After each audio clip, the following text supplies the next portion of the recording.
Hey, what is happening, guys? What's going on, YouTube? Thank you for tuning in to Rules for Rebels. Apologize if I'm a little bit hyped up for this video. I just got back from the gym, so I got C4 pre-workout kind of pumping through me, and for whatever reason decided to make a cup of coffee when I got home. So, a couple things. In today's video, we're going to be looking at a recent job posting that I saw on Indeed.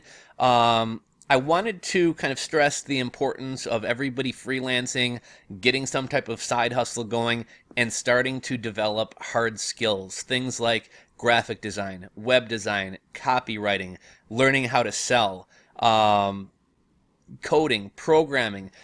These skills are going to be in demand in the future. These are skills that are going to be valuable to the marketplace. These are skills that will help you launch your own businesses and will also allow you to offer these skills freelance. These are skills that demand a high price in the marketplace, and these are skills that are going to be in demand for the foreseeable future. Knowing these skills are going to allow you to say fuck you to your boss and go hustle and make money on your own. It's estimated by the year, I forget if it's 2023 or 2030, something like 50% of people are going to be self-employed, working in the gig economy, working in the sharing economy, and it's kind of understandable to see why when we look at this. One other thing I wanted to talk about, I'm curious to hear from you guys. I've been working for myself for 3 years, and even like the past 7 years, even when I was working a job for the first couple years while launching my business, I worked in a one-person office. I worked by myself, so I didn't have like a ton of interaction with other people. So as far as like hearing other people's gripes about their job and their pay and everything else, wasn't really something that I've kind of had my foot in for quite some time. I hear a lot of people saying we're living through one of the most employee-friendly job marketplaces that we've ever seen. And this stuff's being echoed all over. I saw like a CNBC piece or something the other day about how a lot of millennials and younger people, and really people of all ages, are starting to leave their jobs and either just travel and kind of take mini retirements or sabbaticals, or try to make a go of it on their own, being a social media influencer, starting a blog, starting some type of e-com business. And what this one particular CNBC thing said was like, it's such a great job market right now that even if you take a 6 month sabbatical and travel the world, even if you try to launch your own company and fail, you can come back and get a high paying good job relatively easily. A buddy of mine who is a partner in an accounting firm, he was recently telling me, he's like, man, we can't get any good candidates. He said everyone wants more money. It's such an employee friendly, job marketplace out there. We can't get anyone to come work for us.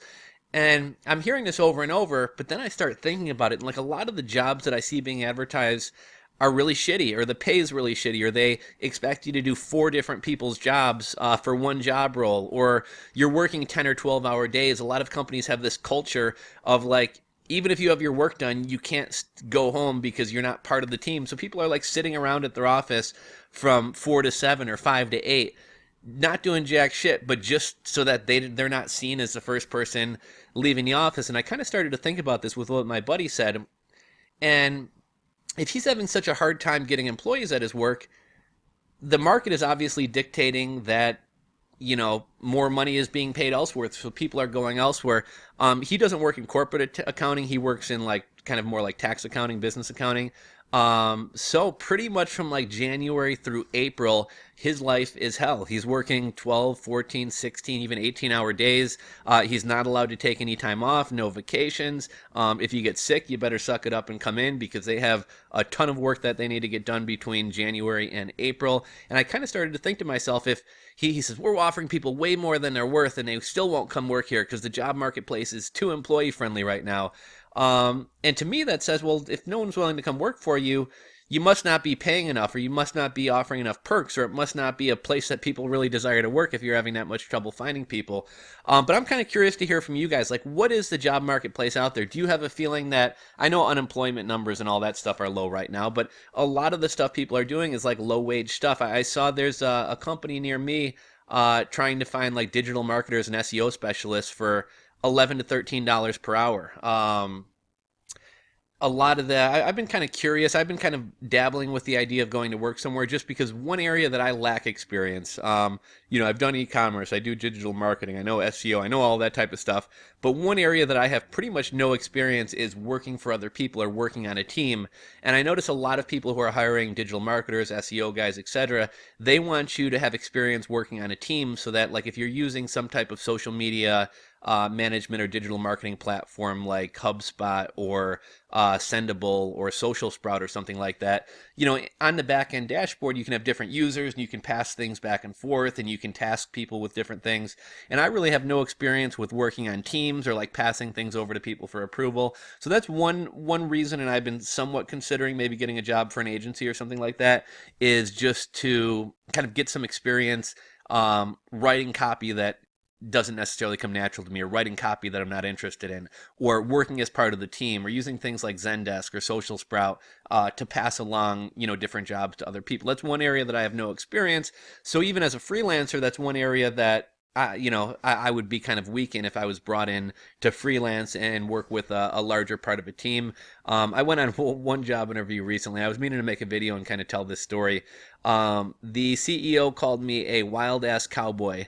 And he told me that even though I would probably be better at this SEO position than anybody they had working there, he told me I'm a square peg and I won't fit into a round hole. And I don't know if it's like the long hair or just that I wasn't willing to kind of kiss his ass in the interview. And I was kind of giving honest answers to things like, where are you going to be in 10 years? Like, I'm not going to be here working for you in 10 years. Like, just that's the honest answer. But, we all know you have to play the corporate game and all that stuff. And right now I'm fortunate to be in a position where I don't have to do that.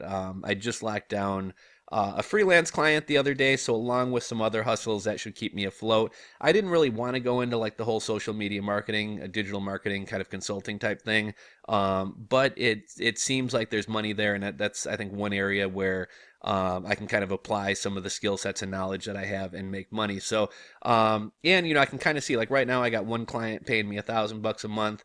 I was actually just recently at the head shop the other day, and the guy at the head shop kind of expressed some interest in hiring me completely like unsolicited. We just kind of just got to shooting the shit about e-commerce and digital marketing, things like that. I guess he had paid some Indian guy who took his money and ran off to India.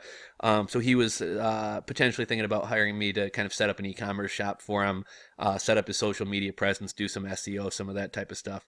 At this point, I'm just kind of rambling here, but the main thing I wanted to touch on here, I wanted to show you guys this job listing. Now, I didn't want to call out this particular company, so anytime that they reference a company, I've changed it from their company name to the Fart Company, and I think when it references products, I've changed it to Fart Products. So, yeah, I know I'm fucking stupid, but I didn't want to like blast a particular company. So this job is part-time commission, and here's what I'm getting back to when I talk about develop some hard skills and start freelancing. My buddy Jared is making $1,500 to $2,500 per sales letter for writing one sales letter. He also gets a 2% kickback on back-end sales from these sales letters that he writes. Most digital marketing, digital content specialist, SEO writer positions in an agency, not only are you having to come in for 40 hours a week and do whatever other bullshit outside of your main job that they want you to come in and do, but you're probably looking at 35 to 40 grand a year, maybe 50 on the high end. One thing I'm starting to notice is companies want, it's not just I want to hire a digital marketer. It's I want to hire a digital marketer who also happens to be an expert photographer, amazing at SEO, very analytical, an expert at running Facebook ads and AdWords ads. And during slow times, I'm going to need you to pack packages in the warehouse and maybe drive stuff to the post office. Like, people are trying to get one, something that should be one role. People are trying to get one person to do 6 different roles that are all completely different areas of expertise. And before we get into kind of reading this job description, let's go down here. So keep in mind, this person is offering a job, and then kind of what I'm getting at with this whole thing is this person that's offering part-time commission. Just doing the copywriting, if this person were to hire a freelancer, could potentially be thousands of dollars worth of copywriting. If you hired a photographer, probably hundreds of... Hold on.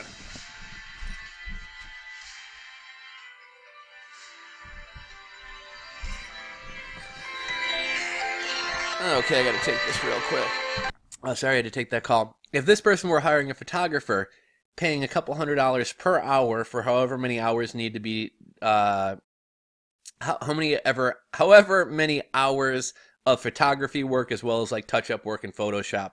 If this person wanted to hire a digital marketer or a social media manager, probably $500 to $1,000 per platform they want managed.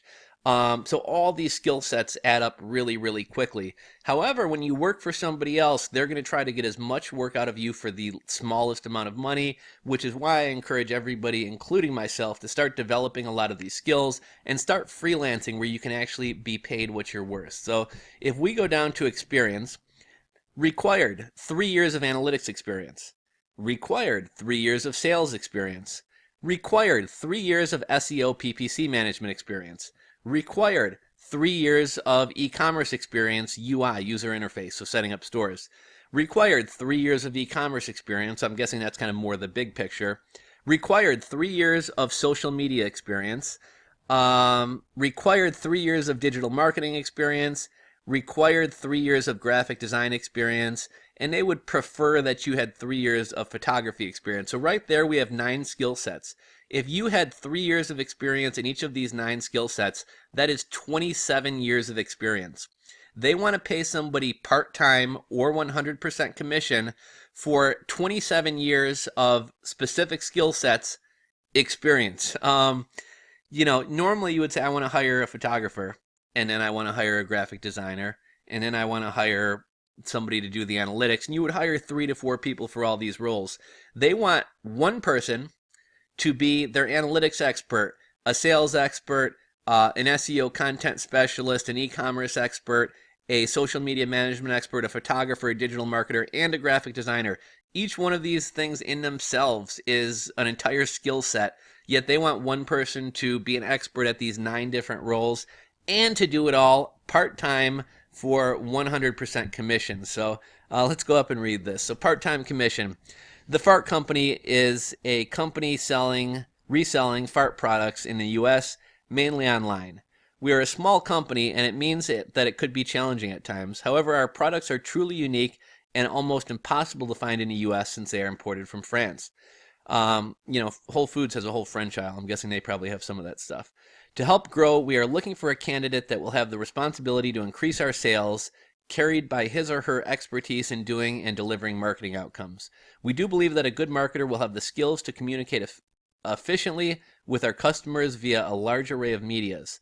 The main competences should include writing, editing, and content management of e-commerce and digital assets, able to insert blogs, create press releases, write articles, and write product descriptions that will have a positive effect on our brand image, being creative and knowledgeable on articles, spinning, proofreading, have an eye for taking good pictures, graphic design and digital manipulation, photo and video, Adobe Suite proficiency, being creative and having an artistic sense to delight our customers. I'll tell you what, most people who are creative are not analytical. Most people who are analytical are not creative. So this just kind of highlights how much they're asking for out of one role. Being able to create innovative product packaging and design. So you also need to be a product packaging expert, not just a graphic designer. Spreadsheet manipulation and able to create application with database requests for dashboard insights, e-commerce UI experience to optimize conversions, analytics to find patterns, marketing excellence with proven track records, being able to understand analytics and take action for A/B testing, being able to apply marketing actions to improve website ranking, so SEO, being able to take actions to further our SEO, SEM, social media, and PPC campaigns, social network mastering to further develop our footprint on Facebook and Instagram. You also need to be French speaking as well. French speaking is a plus, but you don't need to be French native. Having a business sense to build something that will help grow our business, since marketing. So essentially, it seems to me that they want somebody to run their entire business, but let's continue on. Being able to answer the phone and take orders if needed. So you're also customer service. You're 100% commission, but you also have to do their customer service and pack orders. That sounds odd. Being sales oriented and able to communicate and greet customers as needed. If you want to make a difference and be listened to on your ideas and proposals, we need to meet you. If you can embrace and work with people from different cultures, we need to meet you. If you're not afraid to be part of a startup environment and willing to have an entrepreneurial mindset, we need to meet you. You will have to understand that in a startup environment, all tools and processes might not be set up to par since we are building the core group. The individuals are working towards a goal, which is to bring the U.S. a new range of fart products and delight U.S. customers. At time, if orders are spiking, everybody will be in a warehouse to do pick, pack, and ship. It's just a startup spirit that will be required at a time. However, the attitude is key, and we are looking for candidates that are smart, technology savvy, and willing to be listened to and respected. And then, obviously they have everything that's kind of required here. So, if you were willing to give some equity in the company away for somebody who's willing to be a jack of all trades and pack orders and ship boxes and do all this other stuff outside of their normal stuff, okay. If the pay is really well, okay. But again, this is part-time and 100% commission. There's no fucking way I'm going to be in your warehouse packing orders if I'm a commission-based employee. So, I don't know. Like I said, I'm kind of curious to hear from you guys. Like, is this really what the workforce is like now? Like, are you really expected to take on 4 to 6 roles and 20 to 30 years of experience, all for a $35,000 entry level? And that's another complaint that I'm hearing from people is entry level jobs used to mean entry level, like you're coming out of school or you're coming in without a lot of hard skills and that they're going to teach you and train you. Now entry level means you need 3 years of experience in 6 different, completely different areas, which are their own area of expertise. I'm kind of torn where to fall in this. I hear people like my buddy who, I respect and I think is fairly level-headed, talking about having a hard time finding employees and what a competitive marketplace this is for employers right now. But then at the same time, I go on Reddit or whatever, and obviously, there's people on both ends of the spectrum kind of whining, but I go on Reddit to a forum like Millennials or Lost Generation, and I hear people with a lot of these complaints, like I'm being asked to do the jobs of 6 different people for $30,000 a year, and I'm being asked to work 12 hours a day, and it just doesn't jive. So I'm curious to hear from you guys, like, what is the workplace actually like right now? Is this kind of typical of the type of stuff you're seeing? And then lastly, the one point I really want to drive home is start developing some hard skills. Start doing some freelancing on the side. It's the only way that you're going to be paid what you're worth. That's my too much caffeine and too much workout supplement coursing through me little rant for today. Hope you enjoyed it. If so, give it a thumbs up. If you're not subscribed to the channel, hit that subscribe button down below. Happy New Year to you guys if I don't happen to get out a video tomorrow, and I will catch you guys in 2019. Have a happy and safe New Year's, guys. Thanks for the support all year, and I'll catch you later.